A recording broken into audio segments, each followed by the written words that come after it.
জামালপুরে ৮০ ও ৯০ দশকের বিএনপির সকল পর্যায়ের নেতাকর্মীদের নিয়ে দেশনেত্রী বেগম খালেদা জিয়ার রোগমুক্তি কামনায় দোয়া ও ইফতার মাহফিল।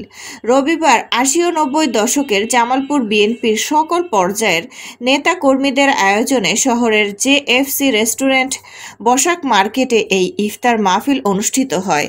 ইফতার মাহফিলে জেলা বিএনপির সাবেক যুব বিষয়ক সম্পাদক একরামুদ্দৌলা সিদ্দিকী ময়নার সভাপতিত্বে ও শহর যুব দলের সাবেক সাধারণ সম্পাদক মনু চৌধুরীর সঞ্চালনায় অতিথির বক্তব্য রাখেন সাবেক স্বাস্থ্য উপমন্ত্রী বীর মুক্তিযোদ্ধা সিরাজুল হক, জেলা বিএনপির সাবেক আহ্বায়ক আমজাদ হোসেন ভোলা মল্লিক, জেলা যুব দলের সাবেক সাধারণ সম্পাদক মুস্তাফিজুর রহমান আরমান, জেলা যুব দলের সাবেক সভাপতি ফিরোজ মিয়া, জেলা শ্রমিক দলের সাবেক সভাপতি আব্দুল জব্বার মণ্ডল বাবুল, সরকারি আশেক মাহমুদ কলেজের সাবেক ভিপি মনোয়ার হোসেন লিয়ন, জেলা ছাত্র দলের সাবেক নেতা একরামুল হক খান সজীব, জেলা জাসাসের সাবেক সভাপতি হাফিজুল ইসলাম সজল, জিয়াউর রহমান কলেজের সাবেক জিএস এনামুল হক খান মিলান, জেলা যুব দলের সাবেক যুগ্ম আহ্বায়ক সহ অন্যান্য নেতৃবৃন্দ। পরে বড় মসজিদের প্রেস ইমাম মুফতি আবদুল্লাহ দেশনেত্রী বেগম খালেদা জিয়ার রোগ মুক্তি কামনায়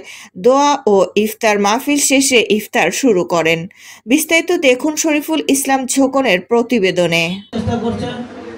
শহীদ রাষ্ট্রপতি জিয়া রহমান বলছেন যে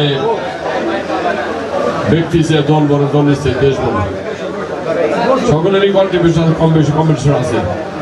এটা কোনো দখলের রাজনীতি না যে দল দখল করে আমি এখানে নেতৃত্ব দেবো আর সব মানুষের বসে আঙুল চুষবো, এটা ঠিক না। এরকম চিন্তা ভাবনা করতে আমাদের শুনে আছে উচিত। একটি কালেকটিভ রেসপন্সিবিলিটি সমস্ত দলের তৃণমূল থেকে আরম্ভ করে উচ্চ পর্যায়ের মন্ত্রী পর্যন্ত যে দল একসঙ্গে দল করে তারাই হলো একটি সুসংগঠিত দল। এবং এই জন্য নমিনেশনে একজন কেন 10 জন চাইতে পারে, পাবে একজন। দল যদি ঐক্যবদ্ধ থাকে সে একজনের সঙ্গে কাজ করবে। কাজে ঐক্যবদ্ধ প্রয়াস ছাড়া আমরা পেতে পারবো না। আগে দলের একটা আইডিয়াল অ্যাটমসফিয়ার ছিল, আদর্শিক অ্যাটমসফিয়ার ছিল। দলের সেমিনার বোঝানো হয়েছে, 19 দফা কর্মসূচি আলোচনা হয়েছে, মানুষের মাঝে বোঝানো হয়েছে 19 দফা কেন করে আমরা আওয়ামী লীগের বিরুদ্ধে, কেন বিএনপি গঠন করা হয়েছিল, আওয়ামী লীগের শাসনের বিরুদ্ধে দেশের জনগণ জিয়াউর রহমানের নেতৃত্বে বিএনপি গঠন করেছিল। 19 দফা কর্মসূচির ভিত্তিতে একটি ন্যায় বিচার ভিত্তিক সমাজ ব্যবস্থা দুর্বল চিন্তা চেতনার আলোকে উনি এই উপহার জাতিকে বহুদলীয় কর্মকর্তা হিসেবে আবির্ভূত হয়েছিলেন। আজকে আমরা যারা বিএনপির কর্মী নেতা যারা উপস্থিত আছি বা আসি পড়ছি, আমাদের এটা উপলব্ধি করা উচিত যে বিএনপি একটা লুটপাটের দল নয়। এই জায়গায় ভিত্তিবাদীগুলো অবস্থান নেয়, এই জায়গায় স্বচ্ছ নিরপেক্ষ দৃষ্টিতে তার নির্বাচিত হবে। আজকে 80-90 দশকে থেকে শুরু হয়েছে বিএনপি রাজনীতি।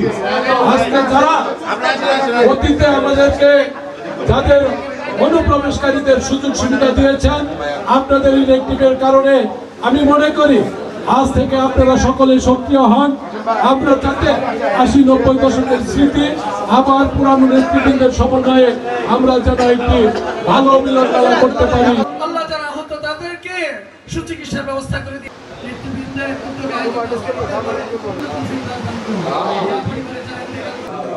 যারা অসুস্থ তাদেরকে সুস্থতা দান করে কল্যাণ দান করুন। আল্লাহ বাংলাদেশ বিরহমাতিকা ইয়া আরহামার রাহিমিন।